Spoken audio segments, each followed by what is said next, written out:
Greetings, fellow scientists. I'd like to welcome you all to the live virtual session of Saturday Science, Engaging with Nature through Aldo Leopold's Legacy. Thank you for joining us today. As you enter in, we're ready to get started. My name is Dan, and our producer is Ashley, and we're here with our special guests, Kara and Sarah from the Aldo Leopold Nature Center for this special live field trip experience. So how can you participate today? Well, you'll notice that your picture and audio are muted, but if you have any questions you'd like to ask, you can use the Q&A feature. As soon as you have a question, go ahead and type it in right away, and we'll ask your questions for you out loud during the session. We'll also be posting some questions you can answer during the experience. This session will be recorded, and as always, we ask you to do this in all activities at Saturday Science with a responsible adult. And we'd like to thank all of our sponsors and partners that help make this possible. You can find lots more activities to do in the January Saturday Science portal at wharf.org/Saturday Science. And with that, we're excited to get started. Take it away, Sarah. Hi, everyone. My name is Sarah Voss. I work here at the Aldo Leopold Nature Center. I am the Community and Weekend Program Coordinator here. So the Aldo Leopold Nature Center, you may have heard of Aldo Leopold, you may have not. He is this man here. Aldo Leopold lived about 100 years ago.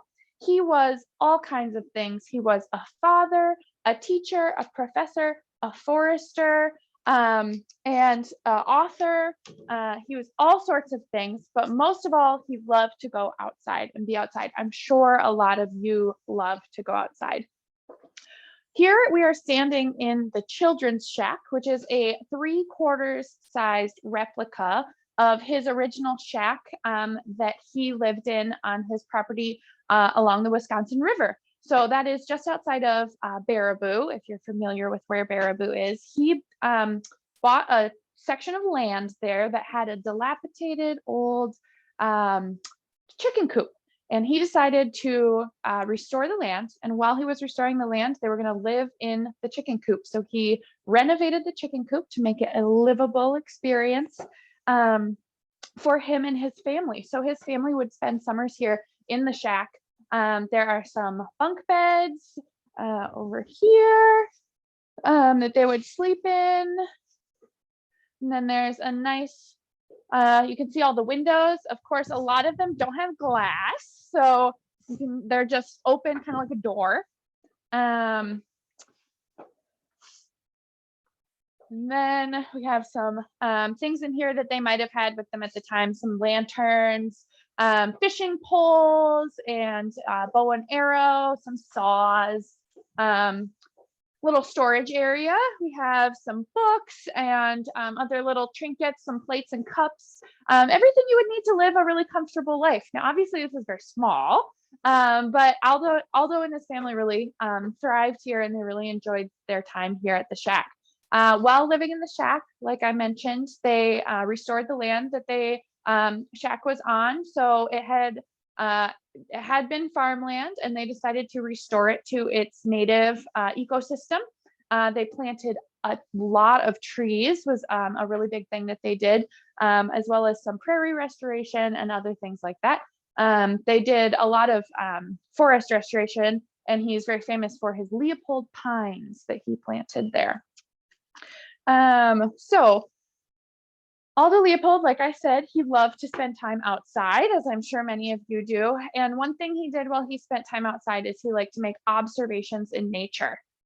He wrote a lot of his observations down in this book, which we'll talk a little bit about later. But he would make observations and he would write them down. So an observation is something you can use your 5 senses to discover. So something you can see, hear, touch, taste, or smell.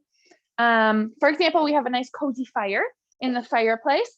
So an observation about the fire might be, if I put my hand up to it, I can feel that it's really warm. So that's something I can feel. I can see that it has like a nice bright light. I can smell the smoke. think about some other things you might be able to sense and observe about the fire if you were here. And then we have our first poll question, which is, what is your favorite sense about a fire?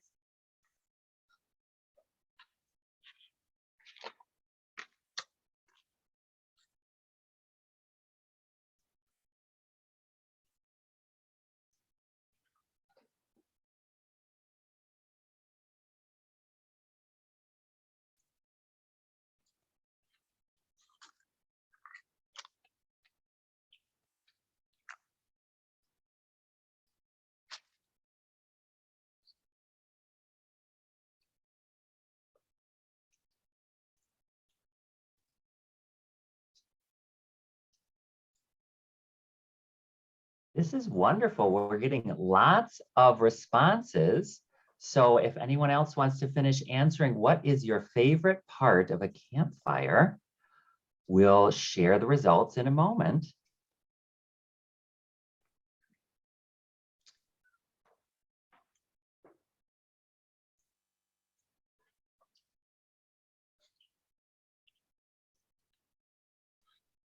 All right. So here's what the responses were. What is your favorite part of a campfire? Almost half of the people said that it was the warmth it provides. And second place was the smoky flavor it adds to marshmallows, which is my personal favorite. There was tied for third, the smell of the smoke and the crackling sound of the logs. And people weren't too concerned about the light. The light that shines on its surroundings was the lowest. So people like to have it cozy and warm over bright and tasty marshmallows. Awesome. Sounds good. My favorite part of a fire is the smell. I love the smell of campfire smoke. I think it's so warm and cozy. So now that we kind of have talked a little bit about what observations are, we're going to read a section of Aldo Leopold's book here. So I mentioned this earlier. It's called A Sand County Almanac. It's kind of a compilation of many of the observations and musings that he made while he was living in the shack on the Wisconsin River outside of Baraboo. This is sort of his life's work compiled into a nice little book, so that his legacy can kind of live on and we can continue to learn from him and through him through this book, even though he is gone. So I'm going to read to you, this is the very first paragraph of the book, and it's very aptly named January Thaw. So it's January right now, obviously. And today is a little warmer than the last 2 days. I know all over the state, it has just been extremely cold these last 2 days with, negative temperature wind chills. So it's nice, even though it's not super warm today, it's nice to have it just not so painfully cold. So this is called January Thaw. Each year after the midwinter blizzards, there comes a night of thaw when the tinkle of dripping water is heard in the land. It brings strange stirrings, not only to creatures abed for the night, but to some who have been asleep for the winter. The hibernating skunk, curled up in his deep den, uncurls himself and ventures forth to prowl the wet world, dragging his belly in the snow. His marks are one of the earliest datable events in the cycle of beginnings and ceasings, which we call a year. So let's talk a little bit about what we just read.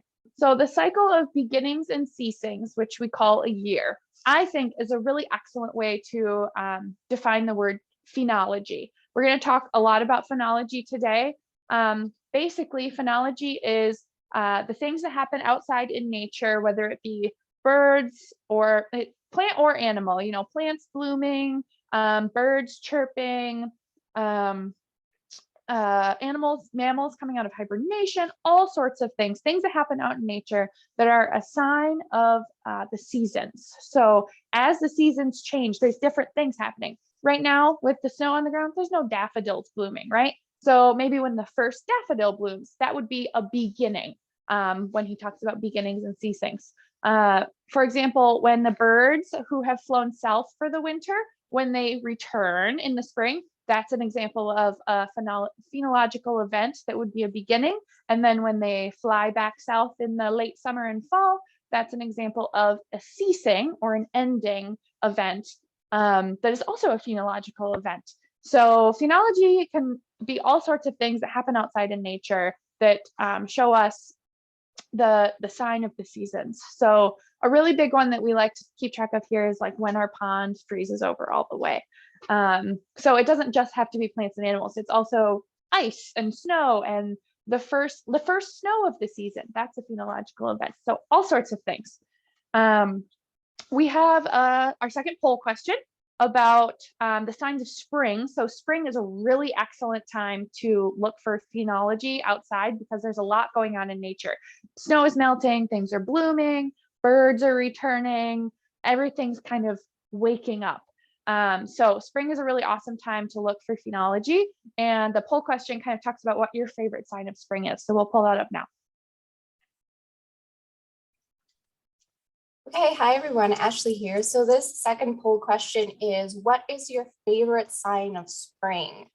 The first option is snow melting. The second option is birds chirping / returning from the south. The third option is plants sprouting. The fourth option is frogs croaking. And the fifth option is something else you might think of. So go ahead and put those answers in and we will launch those, launch it in a bit.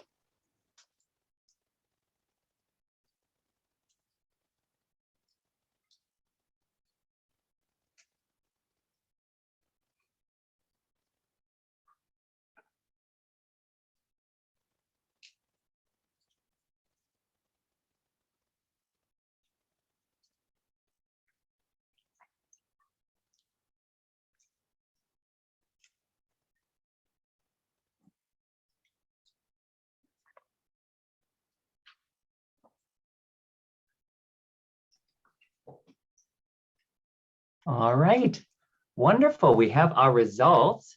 What is your favorite sign of spring?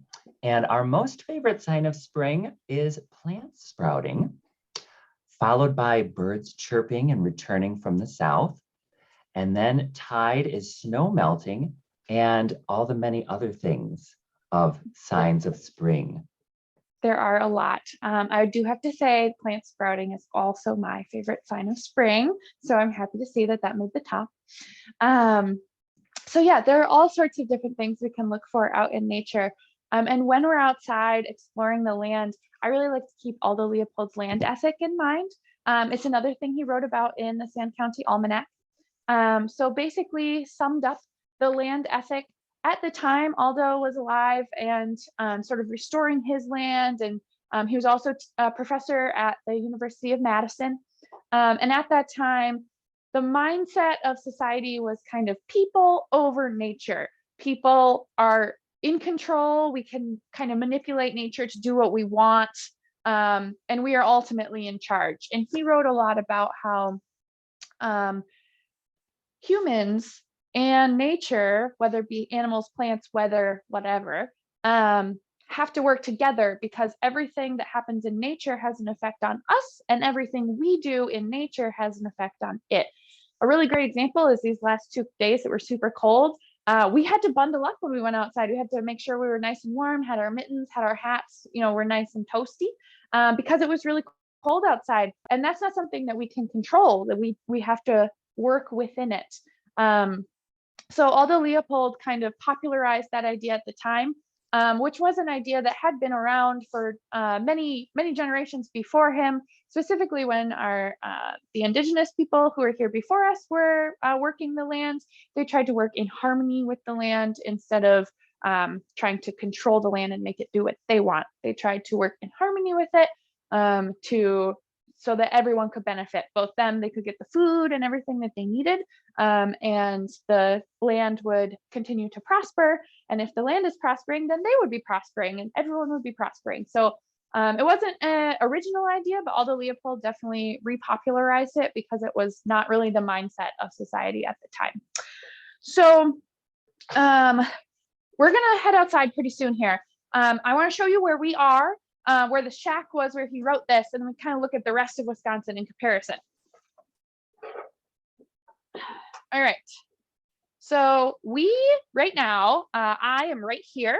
So I am in Monona, Wisconsin, which is just outside of Madison. See that little black dot? That's where I am. As you can see, when you look at the whole map, that's pretty far down on the map. That's pretty far south. So I'm sure a lot of you are from all over Wisconsin. So a lot of you might be farther north because I'm pretty close to the bottom of Wisconsin. Aldo Leopold, when he wrote Sand County Almanac, he was at his shack on the Wisconsin River in Baraboo. So it's about 45 to 50 minutes north of here, where we are right now. So it's a little farther north. But still, in the grand scheme of things, looking at the whole map, again, is fairly far south. You know, there's all the Northwoods up here, and then central Wisconsin, and then this is sort of on the southern edge of central Wisconsin, and then I am here in Madison. On the very, very bottom. So when we're outside today, we might see things that are different from what you're seeing. So our weather could be very different, you know, kind of tends to get warmer and warmer as you go down on the map. So if you're up here towards the top of the map, maybe up somewhere in the Northwoods, you might still have really cold temperatures. You might have, I bet there's a lot more snow. That's probably one thing you're going to notice is there's more snow as you get north. So keep in mind that it can be different all over.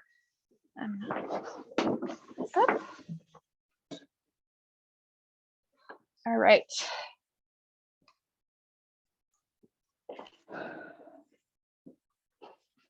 All right, so for phenology, we're going to go outside. We're going to see what phenology in nature we can find. And I would encourage you guys to write a nature journal.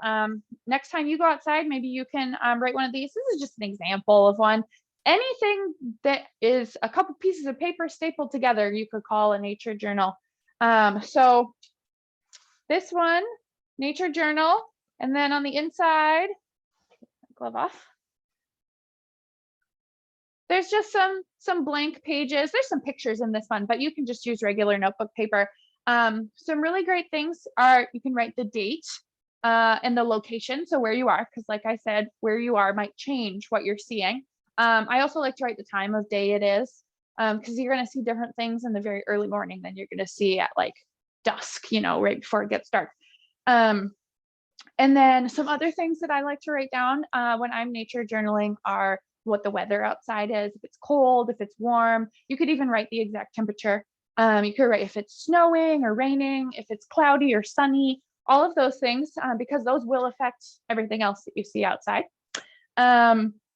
And then just write down what you see. Just you make some observations, and they don't have to be, you know, if you see a cool plant that you want to write about, but you don't know exactly what it is, that's totally fine. The more you can describe it, the better. And then next time you see that plant, you can look back in your nature journal and you can say, that's that same plant. I know that it's the same plant. Even if I still don't know what that plant is, I know that it's the same one because I wrote about it and I described it in detail so I can identify that it's the same. Real quickly, before we go outside, I am going to read the second paragraph of January Thaw. So this is continuing on from where we left off a few minutes ago. The track is likely to display an indifference to mundane affairs uncommon at other seasons. It leads straight across country, as if its maker had hitched his wagon to a star and dropped the reins. I follow, curious to deduce his state of mind and appetite and destination, if any. So we are going to go outside and we're going to see if we can find any tracks to follow or other signs of animals like scat or poop, fur, feathers, maybe a home, a nest, a burrow, a tunnel, something like that, as well as just see what else we can observe while we're out there. So we have our third poll question up, and then after the third poll question, I can answer any questions that might have accumulated in the chat during this time. All right, everyone, Ashley here again. So the third poll question is, what signs of animals do you hope we find? The first one is tracks. Second option is scat. Third option is home, burrows, or nests. And the fourth option is feathers or fur. So go ahead and put in your answers and we can launch those answers in a bit so we can see what everyone thinks.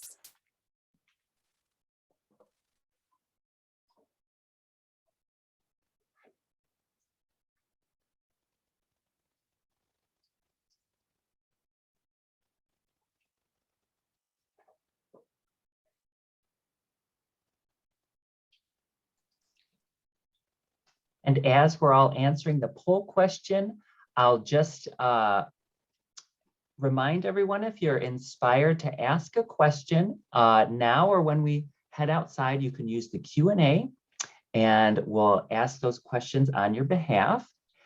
And there's more to explore at wharf.org/Saturday Science, where we can learn more about activities that we can do, like making a nature journal and identifying some tracks that we have from the Aldo Leopold Nature Center.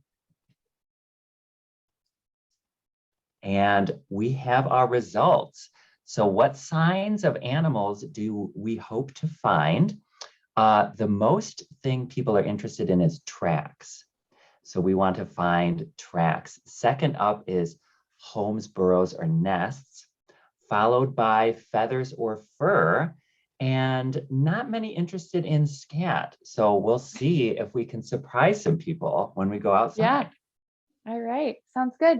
Were there any questions in the Q&A? Otherwise, we can head outside and maybe there'll be time to answer some questions at the end if people have questions while we walk. There are some responses in the chat that people are joining us from all over Wisconsin. Oh, and awesome. There is not very many questions in the chat. So as people get inspired, we can pose those. One person is wondering if they can explore in person, either now or after the session.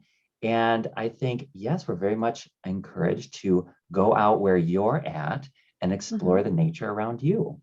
Yeah, absolutely. You can even do this in your backyard or courtyard if you live in an apartment or a park nearby you. There's nature all around, even if you live in a really urban environment. There's, trees along the streets that you can observe. There's birds everywhere. They can fly, so they're kind of all over. Absolutely go outside near you and make some observations. You can also come here to the Nature Center in Monona.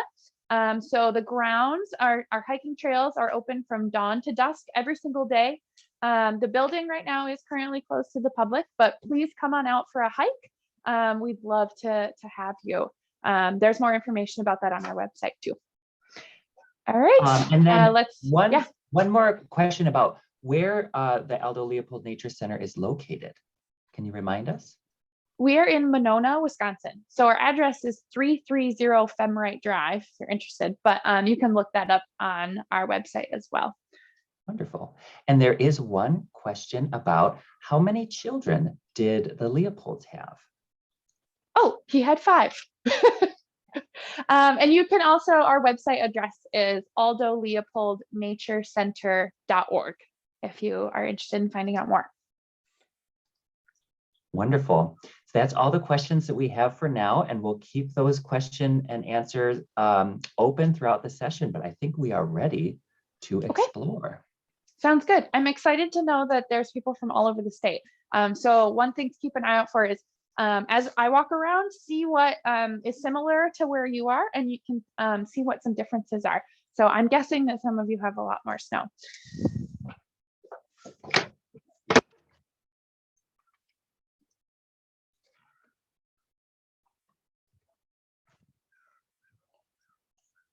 You see me? So I have binoculars with me today. This is a great tool for making observations like we talked about earlier. So this really helps you with making sight-based observations, so it can help you see way farther. If you have binoculars, you might want to take them outside. It's kind of fun. Even if you're not looking at a specific bird or animal in the distance, you can look up way higher in the trees than you would normally be able to go. So they're just a really fun tool to have with you to kind of enhance your observations. And Aldo pretty much always had a pair of binoculars with him when he was outside.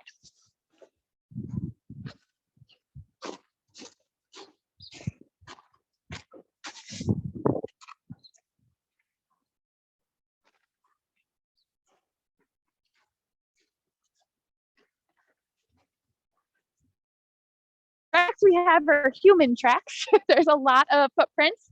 It's been pretty icy here, so we haven't gotten like a good deep snow in a while. So the snow is all kind of packed down, but I'm hoping that we can find some animal tracks maybe along the edges of the trails.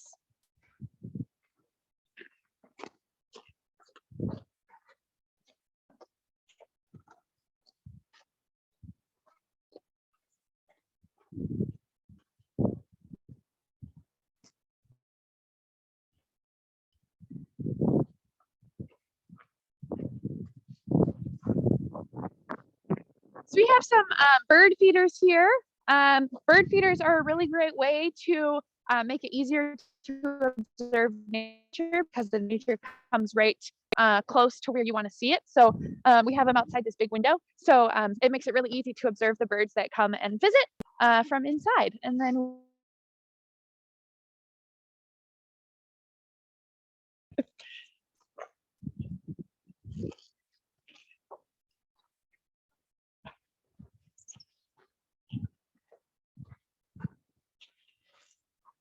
so here you'll see we have our sumacs. At the very tippy tops, I don't know if you can see, but there's these clusters of red sumac berries. So these are one of those things that is a really great food source for the birds who do stick around, because some birds don't fly south. Some birds stay here all year. So these sumac berries are a really great food source for the birds that do stay. All of the seeds, you'll see like these fluffy seeds. Try to pull some off.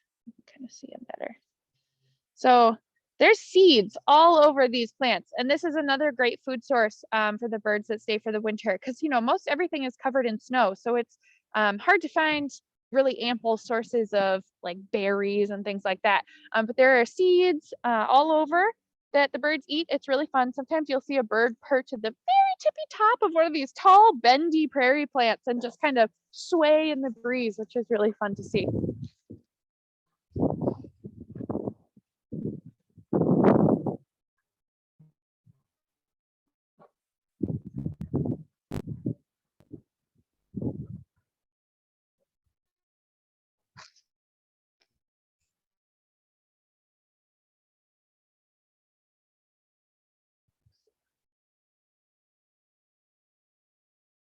To look for are these little tiny holes of an animal or a hole from something else. But if they're about the size of a quarter, that's a pretty good chance that it could be the beginning of a tunnel of a mouse or a vole. So mice and voles burrow under the snow, and they form these massive networks of trails and tunnels underneath the snow. It's called a subnivean zone. And as the snow starts to melt in the spring is when it becomes really clear and really cool to see, because the parts where there were tunnels, right, they push all the snow away. And as the snow melts, the roof of the tunnels will melt off, and you can see all these little trails going all over the place in the snow, and they are just all over. So that's really cool to see. And that's one reason you might see like a hawk or something hunting. And it seems like they just kind of pounce on nothing in the snow, but there might be a mouse or a vole down underneath the snow that they can hear or see a little bit of movement on the top of the snow.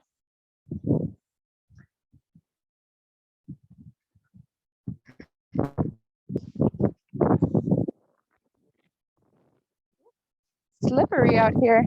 It's been very icy, like I said, so I don't know if it's icy where you guys are.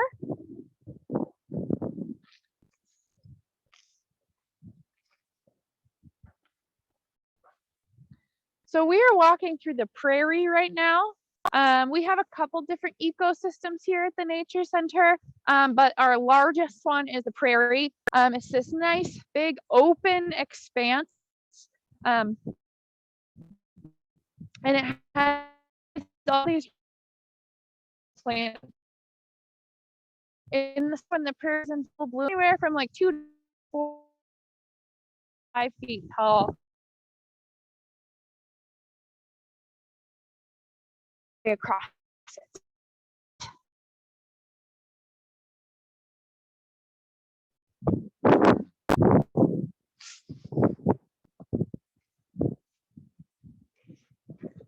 Looks like we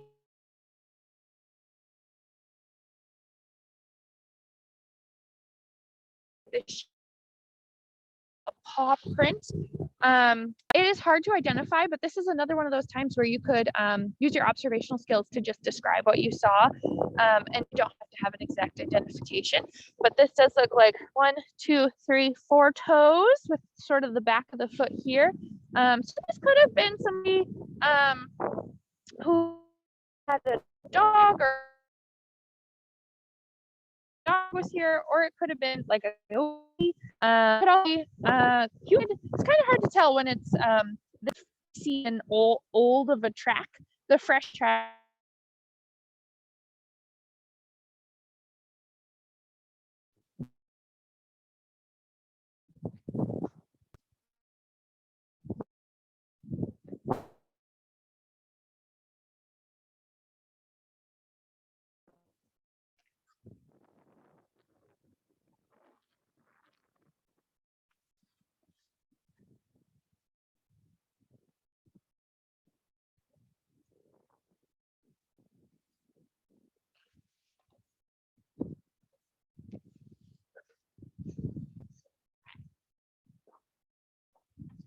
So we are heading down towards our pond, which is completely frozen right now. I think last time we measured, the ice was like 7.5 inches thick, which is, you know, that's pretty thick. So it's kind of fun to go out on the pond, and you always see some kind of unique tracks out there.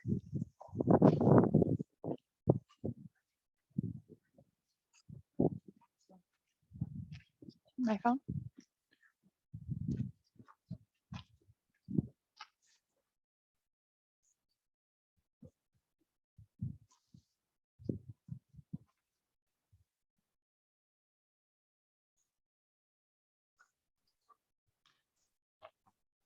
This is wonderful. Just to jump in with some comments that we're getting on the chat. People are curious about the birds that they see, and they're noticing lots of birds also around where they're at. Yeah, so yeah. Some of the birds that don't migrate south are like chickadees, nuthatches, cardinals, hawks don't go anywhere, they stay here. I saw a hawk earlier today. We have a couple hawks that frequent this area, so I'm hoping we might see a hawk because it'll be a little bit bigger bird to be able to see on the camera. So those are some of the birds that you might see, as well as some like, you know, house sparrows and birds like that. That they stay here all year. We also get dark-eyed juncos in the winter, and they're a bird that we only have in the winter, which is kind of cool and unique. As well as birds like owls and other, like I said, like hawks and other raptors like that. They also stay here all year round.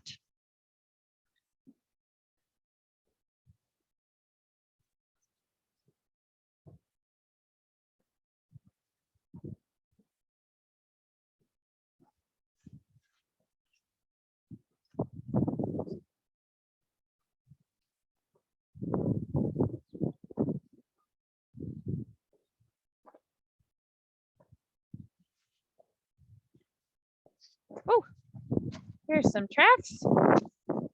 So actually that might be a snowshoe track.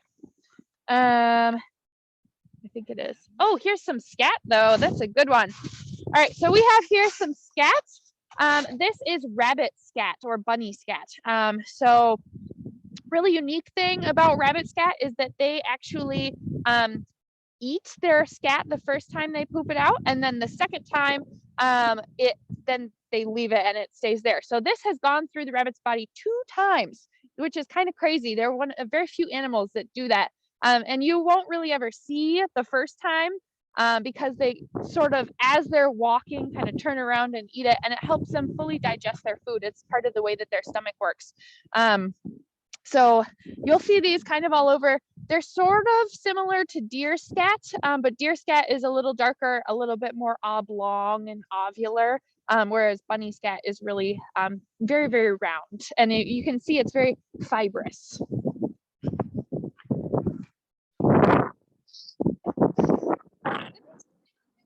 Bunny track then, if there's bunny scat there. Another one of those things where it doesn't hurt to make the observation, and observations also don't always have to be 100% correct. You can make best guesses, and that is perfectly okay.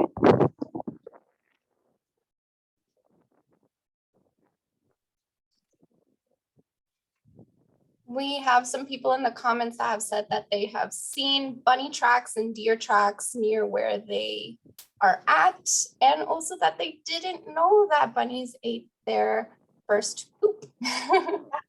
It's a unique fact about them for sure.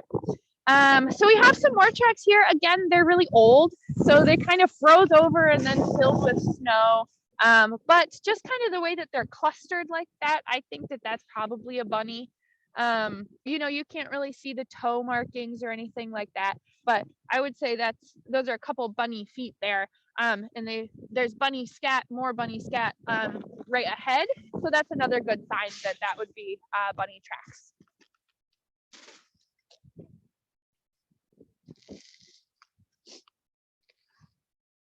The rabbits that we have here at the Nature Center are Eastern Cottontails, and that's probably the same kind of rabbit that we have in most of the state. So that's probably what you're gonna see. Some animals might be different. Like we have woodchucks here. We have a lot of woodchucks in this area, but I know I grew up in central Wisconsin, in Neilsville. There are no woodchucks in Neilsville. So, you know, you might even have different mammals depending on where you are in the state.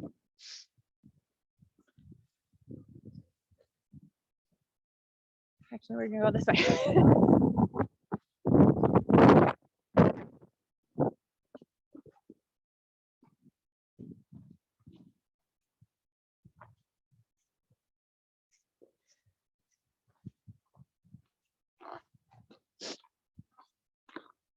Another fun thing when you're looking for tracks is that a lot of times animals will use human-made paths because it's the path of least resistance. You know, when we make paths, we cut down all the plants and sort of stuff that's in the way to make it easier for us to walk, but it also makes it easier for the animals to walk. So a lot of times animals will use the same paths that we do. So it's usually a good place to look for tracks.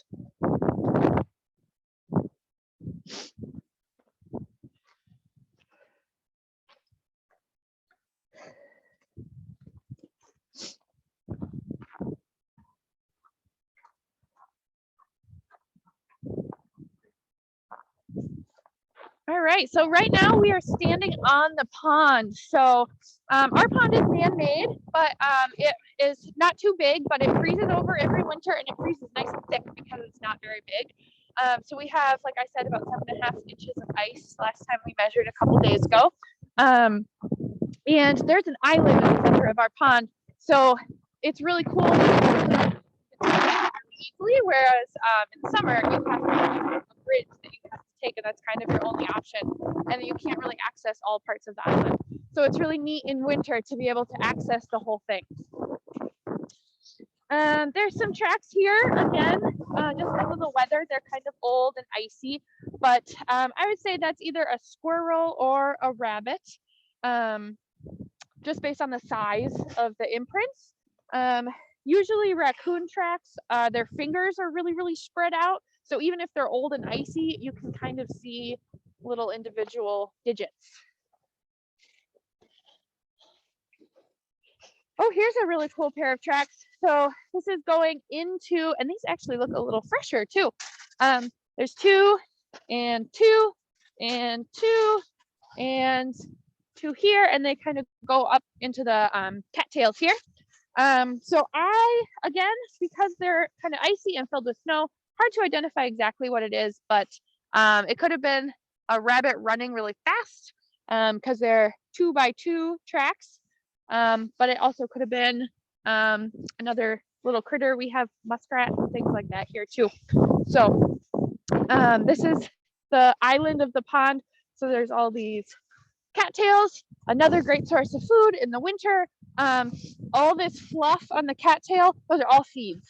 So another great source of food, and you'll see birds like hanging on right here and sort of swaying around in the wind while they try to peck at some of the seeds.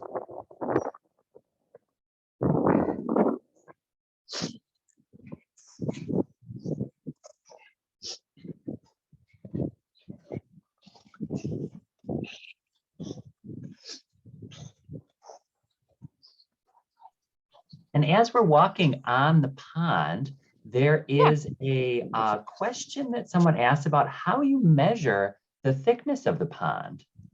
Yeah, great question. So we have a special thing called an auger, which is, it has like a spiral blade that goes up a metal post, and you put the spiral blade on the ice, and then you spin the top of the post and it drills down in a circle because the blade is kind of spiraling up the post. So it spirals down into the ice.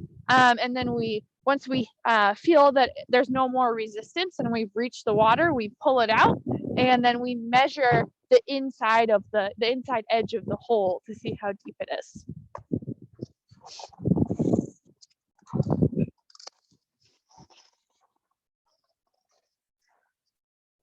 That's similar to what ice fishers do when they're drilling their holes for ice fishing, is they use an auger. There are electric augers that have a little motor on them, but ours is handheld. So there's a path here through the cattails.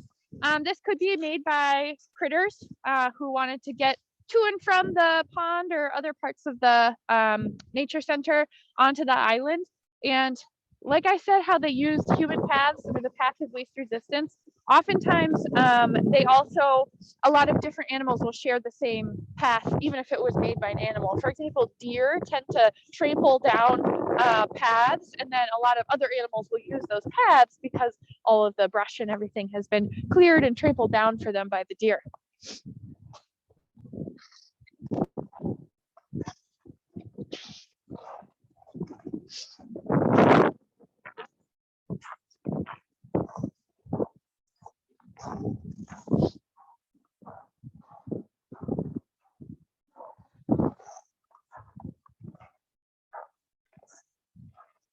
You can see here on the ground, there's cattail seeds and cattail fluff that has been spread all over. Now, this could have been done by one of our program participants, maybe a nature schooler or a preschooler, but this also, you never know, it could have been done by an animal. They also like to use, birds like to use this cattail fluff to make nests, as well as like mice and things like that. If it's on the ground in a place where the mice can reach it, they'll use it to make little nests under the snow as well. So cattail fluff is a really versatile resource for a lot of different animals in the winter.